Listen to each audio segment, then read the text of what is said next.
राष्ट्रपिता महात्मा गांधी की आज 152वीं जयंती है। देश भर में आज बापू को याद किया जा रहा है। उनकी जयंती पर उन्हें याद किया जा रहा है। प्रधानमंत्री नरेंद्र मोदी ने भी राष्ट्रपिता महात्मा गांधी को उनकी 152वीं जयंती पर श्रद्धांजलि दी और कहा कि उनका जीवन और आदर्श देश की हर पीढ़ी को कर्तव्य पथ पर चलने के लिए प्रेरित करता रहेगा। वहीं पीएम मोदी ने ट्वीट किया कि राष्ट्रपिता महात्मा गांधी को उनकी जन्म जयंती पर विनम्र श्रद्धांजलि। पूज्य बापू का जीवन और आदर्श देश की हर पीढ़ी को कर्तव्य पथ पर चलने के लिए प्रेरित करता रहेगा। गांधी जी का जन्म गुजरात के पोरबंदर में हुआ था।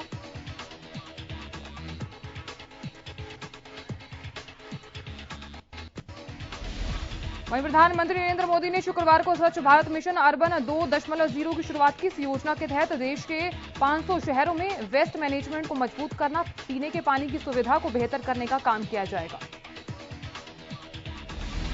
इस योजना को लॉन्च करते हुए प्रधानमंत्री नरेंद्र मोदी ने कहा कि देश भर में शौचालयों का निर्माण कर सफाई अभियान चलाकर देश ने स्वच्छ भारत मिशन का पहला चरण पूरा किया। वहीं प्रधानमंत्री नरेंद्र मोदी ने कहा कि देश ने स्वच्छ भारत मिशन के माध्यम से जो हासिल किया वो ये भरोसा देता है कि हर भारतवासी अपने कर्तव्यों के लिए संवेदनशील है। पीएम मोदी ने कहा कि हमारे सफाई कर्मी सच्चे अर्थ में इस अभियान के महानायक हैं। कोरोना काल में भी उन्होंने अपना काम पूरा किया। और वहीं पीएम मोदी ने कहा कि कोरोना काल में भले ही कुछ सुस्ती आई हो, लेकिन हर राज्य, जिला, शहर, गांव के प्रशासन को फिर से जाग जाना चाहिए। उधर पंचकुला के एमडीसी स्थित शक्तिपीठ श्री माता मनसा देवी में हर साल की तरह इस साल भी अश्विनी नवरात्रि 7 अक्टूबर से शुरू हो रही है और नवरात्रि मेले को लेकर पंचकुला प्रशासन पूरी तरह से तैयारियों में जुट गया है।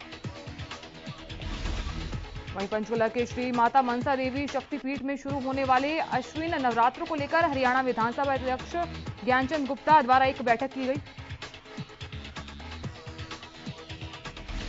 वहीं बैठक में पंचकुला के उपायुक्त Veena Pratap Singh, DCP Panchkula Mohit Handa, Shri Mata Mansa Devi shrine board के सदस्य और विभिन्न विभागों के अधिकारी मौजूद रहे। इस बैठक में हरियाणा विधानसभा के अध्यक्ष ज्ञानचंद गुप्ता ने नवरात्र मेले के दौरान लोगों को कोई समस्या न आए, उसको लेकर प्रशासनिक और पुलिस अधिकारियों को दिशा निर्देश दिए। वहीं उत्तर प्रदेश में पुलिसकर्मियों की कार्यशैली और आचरण पर उठते सवालों को देखते हुए सीएम योगी ने थाने और सर्किल में तैनात आरोपों में घिरे एक पुलिस अधिकारियों और कर्मियों की छानबीन कराने का फैसला किया है। इसके लिए सीएम ने कमेटियां गठित कर निर्देश दिए हैं। उधर पंजाब के पूर्व मुख्यमंत्री कैप्टन अमरिंदर सिंह जल्द नई राजनीतिक पार्टी का ऐलान कर सकते हैं। सूत्रों के मुताबिक अगले 15 दिन के अंदर अमरिंदर सिंह नई पार्टी बना लेंगे।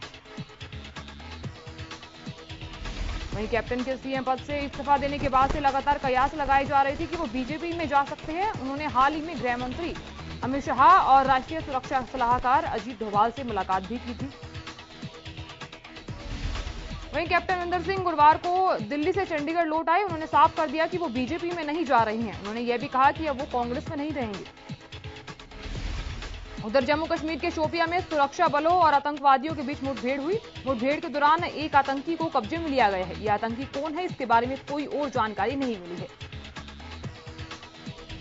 वहीं मौसम को देखते हुए इस बार धान खरीद की प्रक्रिया शुरू होने में थोड़ी देरी हुई है और शुरू करने का देरी से फैसला लिया गया है। केंद्र सरकार ने पंजाब हरियाणा से एमएसपी के आधार पर 11 अक्टूबर से फसल खरीद शुरू करने को कहा है। इसके कारण किसानों में गुस्सा है। फसल खरीद में हो रही देरी को देखते हुए किसान नेता गुरनाम सिंह चडूनी ने हरियाणा की मनोहर लाल सरकार को सीधी चेतावनी दी है। गुरनाम सिंह चडूनी का कहना है कि अगर कल से फसल खरीद शुरू नहीं हुई तो इनका कुत्ता भी घर से बाहर नहीं निकल पाएगा। उधर अंबाला में कुछ किसान मोबाइल में फसल खरीद का मैसेज पाकर अपनी फसल लेकर अनाज मंडी पहुंच गए, लेकिन जब उन्हें पता चला कि खरीद नहीं होगी तो किसान काफी निराश नजर आए। वहीं करनाल में सरकारी खरीद न होने से नाराज किसानों ने करनाल मार्केट कमेटी के कार्यालय को बंद कर दिया।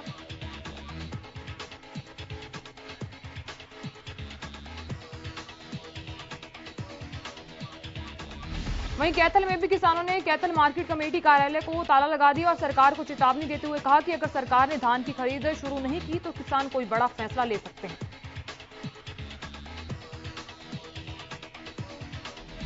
उधर झज्जर में डिप्टी सीएम के कार्यक्रम का विरोध करने पहुंचे किसानों पर पुलिस ने पानी की बौछारें कर दी।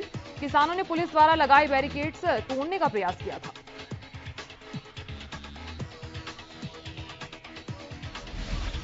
रेवाड़ी टोल प्लाजा पर किसानों ने प्रदर्शन किया। किसान और मजदूर टोल फ्री करवाने पहुंचे थे। इस दौरान किसानों ने प्रशासन के खिलाफ नारेबाजी की।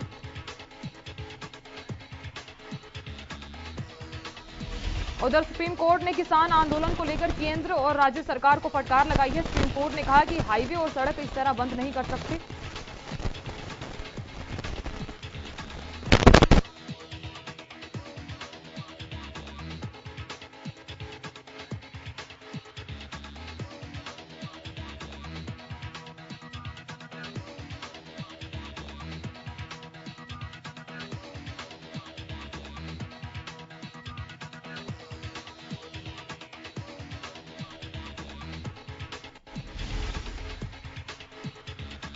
और वहीं सिरसा में युवा वाल्मीकि नेता आशीष कोचर ने अपने सैकड़ों समर्थकों के साथ हरियाणा लोकहित पार्टी में शामिल हुए। एचएलपी का वरिष्ठ उपाध्यक्ष गोविंद कांडा की मौजूदगी में उन्होंने पार्टी की सदस्यता ली।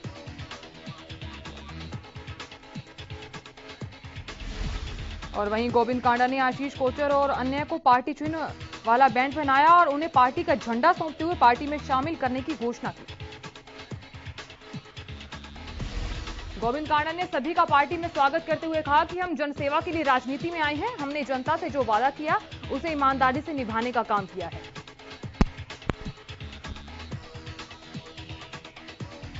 उन्होंने कहा कि कुछ लोग सिर्फ पैसा कमाने के लिए राजनीति करते हैं, पर कांडा परिवार जनसेवा के लिए राजनीति करता आया है।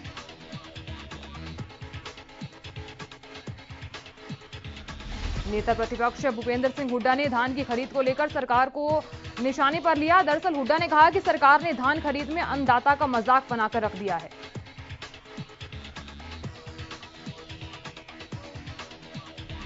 उन्होंने कहा कि अन्नदाता लाखों की क्विंटल धान मंडियों में लेकर पहुंच गए हैं, ऐसे में वो अपना धान लेकर कहां जाएं। वहीं इस दौरान उन्होंने बारिश से किसानों की फसल के नुकसान को लेकर भी सरकार को घेरा। हरियाणा कांग्रेस के अध्यक्ष कुमारी सैलजा ने शुक्रवार को फरीदाबाद के एक निजी स्कूल में महात्मा गांधी की पुण्यतिथि पर आयोजित कार्यक्रम में शिरकत की। वहीं इस मौके पर कुमारी सैलजा ने कहा कि हर नागरिक को अपने देश पर गर्व होना चाहिए। स्कूल के माध्यम से अच्छी शिक्षा देकर बच्चों में देशभक्ति की नींव रखी जाए। लोगों को अच्छा नागरिक बनने के लिए अच्छी शिक्षा मिलना बेहद जरूरी है। उधर ऐलनाबाद उपचुनाव को लेकर रविवार को बीजेपी चुनाव प्रचार कमेटी की बैठक होगी। बीजेपी के उपचुनाव प्रभारी सुभाष बराला ने ये जानकारी देते हुए कहा कि बीजेपी केंद्र और प्रदेश सरकार द्वारा करवाए गए विकास कार्यों के दम पर उपचुनाव लड़ेगी। वहीं इस मौके पर कांग्रेस पर निशाना साधते हुए बराला ने कहा कि कांग्रेस का मनोबल राष्ट्रीय और प्रदेश स्तर पर माइनस में पहुंच चुका है। ऐलनाबाद उपचुनाव पर कैबिनेट मंत्री रणजीत सिंह चौटाला का बयान सामने आया। दरअसल उन्होंने कहा कि उपचुनाव में बीजेपी और जेजेपी का संयुक्त उम्मीदवार होगा। निर्दलीय उम्मीदवार भी सरकार के समर्थन में साथ देंगे। ऐलनाबाद सीट से मजबूत उम्मीदवार को चुनाव में उतारने की तैयारी की जा रही है। रणजीत चौटाला ने कहा कि जहां विचारों का विरोधाभास होता है उसे प्रजातंत्र कहते हैं। मेरे विचार और ओम प्रकाश चौटाला के विचार अलग अलग हैं। रोहतक में कांग्रेस नेता सुभाष ने प्रेस कॉन्फ्रेंस की।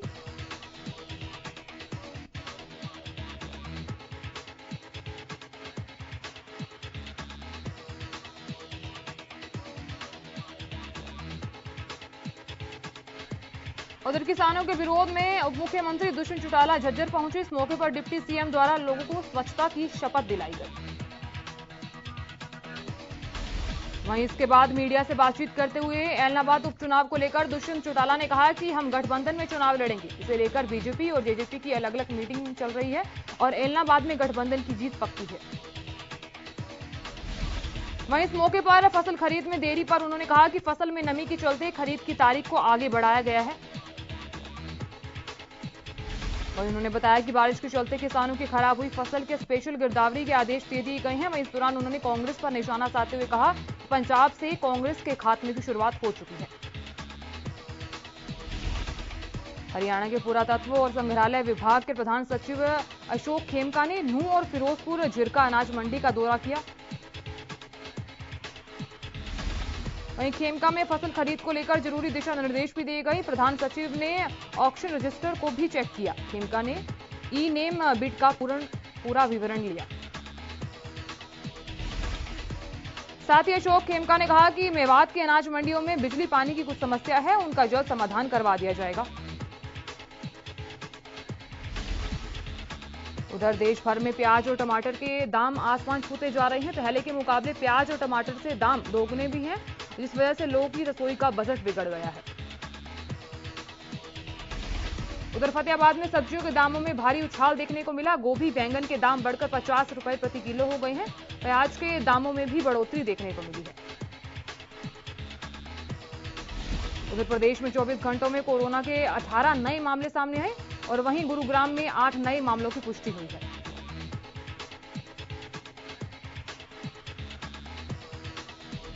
कोरोना के बाद चिकनगुनिया ने स्वास्थ्य विभाग की चिंता बढ़ा दी है। जिले में चिकनगुनिया के 5 नए मामले सामने आए। गुरुग्राम में डेंगू के मामले लगातार बढ़ते जा रहे हैं। पिछले 24 घंटों में डेंगू के 6 नए केस सामने आए, जबकि 6 केसों के बाद गुरुग्राम में डेंगू के 49 मामले हो चुके हैं। देश में जहां दूसरी लहर थमती हुई नजर आ रही है, वहीं मुंबई के केईएम मेडिकल कॉलेज में 29 छात्रों के कोरोना संक्रमित होने की पुष्टि हुई है। इसमें से 27 छात्र ऐसे हैं जिन्हें कोरोना की वैक्सीन की डोज लग चुकी है।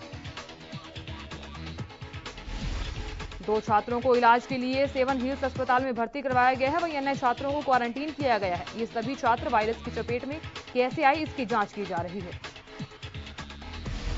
उधर फतेहाबाद में अपनी मांगों को लेकर आंगनबाड़ी वर्कर्स ने शुक्रवार को विरोध प्रदर्शन किया। वर्कर्स का कहना है कि जब तक उनकी मांगें पूरी नहीं होती, उनका यूं ही प्रदर्शन जारी रहेगा। दरअसल वर्कर्स का कहना है कि सरकार आंगनबाड़ी वर्कर्स की सेवाएं निजी क्षेत्र के माध्यम से लेना चाहती है। उनके विभाग को एनजीओ को दिया जा रहा है, जो कि उन्हें किसी भी सूरत में मंजूर नहीं है। उधर गुरुग्राम में मारुति कुंज स्थित डीपीएस स्कूल का मामला सामने आया, जहां स्कूल प्रबंधक ने जारी पत्र करते हुए स्कूल सीबीएसई से मान्यता प्राप्त नहीं है और बच्चे किसी और स्कूल में एडमिशन ले सकते हैं, जिसके बाद स्कूल में पढ़ रहे छात्रों और अभिभावकों की नींदें उड़ गई। इसको लेकर अभिभावकों ने गुरुग्राम के विधायक के ऑफिस के सामने जमकर प्रदर्शन किया और उन्हें ज्ञापन सौंपा। वहीं अभिभावकों की मांग है कि स्कूल उनके द्वारा जमा करवाई गई फीस वापस करे, जिससे वे अपने बच्चों का मान्यता प्राप्त स्कूलों में एडमिशन करवा सके। वहीं अभिभावकों का कहना है कि पिछले 6 माह से हरियाणा शिक्षा विभाग से लेकर मुख्यमंत्री तक गुहार लगा चुके हैं, लेकिन स्कूल के खिलाफ कोई कार्रवाई नहीं की गई है। चेतावनी देते हुए उन्होंने कहा कि अगर अब भी विभाग ने स्कूल पर कोई ध्यान नहीं दिया तो वे लोग सड़कों पर उतरने को मजबूर हो जाएंगे। उधर अंबाला में आंगनबाड़ी वर्कर्स और हेल्पर यूनियन ने डीसी के दफ्तर के सामने प्रदर्शन किया। यूनियन की राज्य सचिव का कहना है कि यह धरना अनिश्चित काल के लिए किया गया है और जब तक उनकी मांगे पूरी नहीं होती, उनका धरना यूं ही जारी रहेगा। उधर राय के मूर्थल गांव के राजकीय कन्या वरिष्ठ माध्यमिक स्कूल में पढ़ने वाले बच्चों की शिक्षा राम भरोसे चल रही है। स्कूल में पहली से 5वीं तक की कक्षाओं के लिए एक शिक्षिका नियुक्त की गई है। ग्रामीणों ने स्थानीय विधायक मोहनलाल बड़ोली से गुजारिश की कि वो स्कूल में शिक्षकों की नियुक्ति करवाएं और साथ ही स्कूल के बाहर हो रही गंदगी को दूर करवाने के निर्देश दिए। उधर सरकार द्वारा सरकारी धान की खरीद शुरू न किए जाने से आढ़तियों, मजदूरों और किसानों में सरकार के प्रति रोष बना हुआ है। खरीद न शुरू होने के चलते हर वर्ग को परेशानियों का सामना करना पड़ रहा है।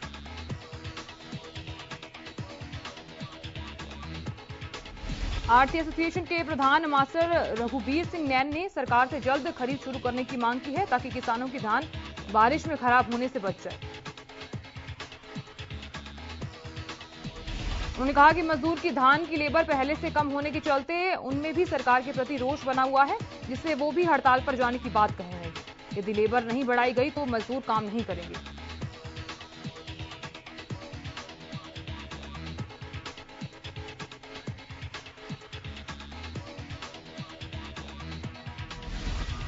उधर रतिया में बदमाश सुनार पर हमला कर करीब 30 तोले सोना लूटकर फरार हो गए। बताया जा रहा है कि सुनार हॉलमार्क लगाकर रतिया आ रहा था। उधर जाखल में किराया अदा न करने पर नगरपालिका ने किराएदारों के प्रति सख्ती दिखाई। नगरपालिका कर्मचारियों की ओर से दुकानों पर ताले लगाए जाने की कार्रवाई पर दुकानदारों में रोष बना हुआ है। नगरपालिका कर्मचारियों पर भड़के किराएदारों से स्टाफ को बेरंग लौटना पड़ा। वहीं दुकानदारों ने इस संबंध में नगरपालिका सचिव से मिल उन्हें कुछ समय देने की बात कही है। उधर फतेहाबाद के बीघड़ में शराब के ठेके को हटाने की मांग को लेकर ग्रामीण डीसी के दफ्तर पहुंचे और ठेके को मजबूत स्थान से हटाने की मांग की। वहीं ग्रामीणों का कहना है कि शराब का ठेका गांवों के बीचों बीच है और मुख्य सड़क पर बना हुआ है। दिन भर ग्रामीण महिलाएं और युवतियों को वहां से गुजरकर जाना पड़ता है। उधर फतेहाबाद में हरियाणा न्यूज की खबर का असर देखने को मिला। दरअसल नगर परिषद की टीम ने डेंगू प्रभावित इलाकों में फॉगिंग करवाई। फतेहाबाद में डेंगू के मामले लगातार बढ़ रहे हैं।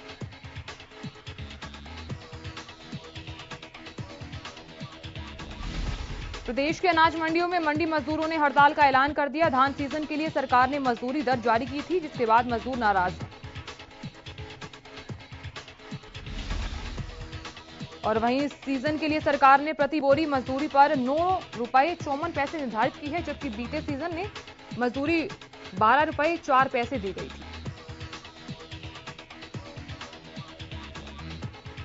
वहीं मजदूरी घटाए जाने से भड़के मजदूर जिले की सभी मंडियों में एकत्रित हुए, जिला सचिवालय की तरफ कूच कर दिया और प्रशासन के खिलाफ जमकर नारेबाजी की।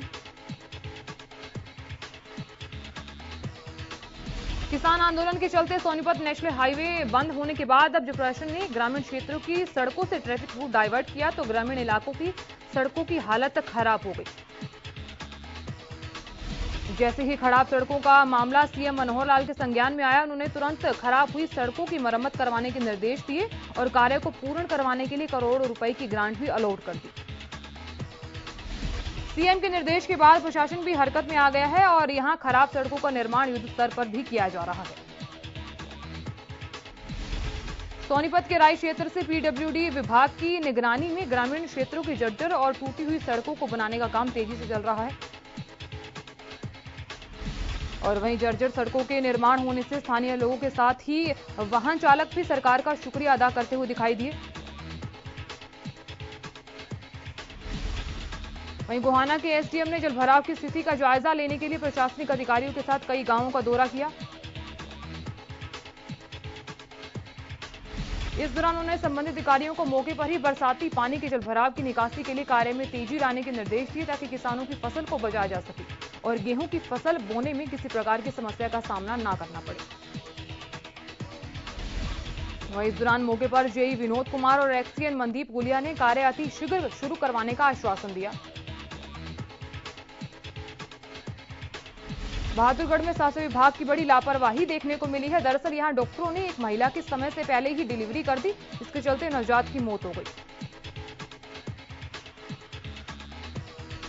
वहीं मामले में महावीर पार्क कॉलोनी के स्थानीय निवासियों ने सीएम विंडो पर स्वास्थ्य विभाग और स्थानीय इंचार्ज एएनएम के खिलाफ शिकायत दर्ज करवाई है। बताया जा रहा है कि आदर्श नगर पीएससी के अंदर आने वाले कॉलोनी में पिछले 3 महीने से गर्भवती महिलाओं और छोटे बच्चों को बीमारियों से बचाने वाले टीके नहीं लगाए गए। टीकाकरण अभियान नहीं होने के चलते यहां की कई महिलाओं को प्रीमैच्योर डिलीवरी का सामना करना पड़ा, जिसको लेकर स्थानीय लोगों ने स्वास्थ्य विभाग के खिलाफ मोर्चा खोल दिया। गोहाना के खदराई गांव में एक महिला ने संदिग्ध हालत में अपनी घर में फांसी लगा ली। मृतक महिला के परिवार वालों ने महिला के पति और सास ससुर पर हत्या का आरोप लगाया। और वहीं इस मामले में परिजनों का कहना था कि शादी के बाद से ही महिला को उसके ससुराल वाले परेशान करते आए हैं और महिला के साथ मारपीट भी करते थे। वहीं मामले की जांच कर रहे गोहाना सिटी थाना के एसएचओ ने बताया कि सूचना मिली थी कि गांव खंदराई में एक महिला ने फंदा लगाकर सुसाइड कर लिया है और सूचना पर मौके पर जो पुलिस पहुंची उसने परिजनों के बयान पर हत्या का मामला दर्ज कर लिया है। उधर सोनीपत की महावीर कॉलोनी में एक ही परिवार के 3 लोगों ने जहर खाकर खुदकुशी कर ली। परिवार में रहने वाला एक शख्स, उनकी पत्नी और बेटे ने भी जहर खा लिया। एलनाबाद शहर के वार्ड नंबर 6 में शुक्रवार को आपसी रंजिश के चलते 3 बाइक सवार युवकों ने एक विवाहित महिला पर एसिड फेंक दिया और इस वारदात में घायल महिला को तुरंत नागरिक अस्पताल में ले जाया गया। मामले के अनुसार महिला अपने ससुराल से आई थी और वह अपनी बहन के साथ रेलवे स्टेशन पर ट्रेन से उतरकर अपने मायके जा रही थी और रास्ते में बिजली घर के पास पीछे से बाइक पर सवार होकर 3 युवकों ने उसके ऊपर एसिड अटैक कर दिया। उधर जगाधरी की शांति कॉलोनी में घर की छत पर रखी पानी की टंकी में 17 साल की लड़की का शव मिला। परिजनों ने सुबह नल खोला तो उसमें पानी नहीं आ रहा था। जब परिजनों ने टंकी के अंदर देखा तो उसमें पानी भरा हुआ था। और वहीं शव मिलने की बात सुनकर आसपास काफी संख्या में लोग वहां एकत्रित हो गए और किसी ने हत्या कर शव को टंकी में डाला है या फिर उसने खुद सुसाइड किया है, इसका पता अभी नहीं चल पाया है।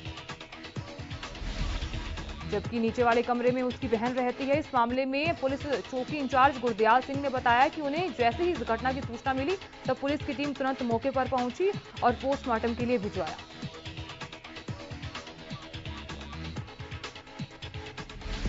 उधर महम में हिसार दिल्ली मार्ग पर गैस सिलेंडरों से भरे ट्रैक्टर में ब्रेजा कार ने पीछे से टक्कर मार दी और जिसमें कार सवार 3 युवक गंभीर रूप से घायल हो गए।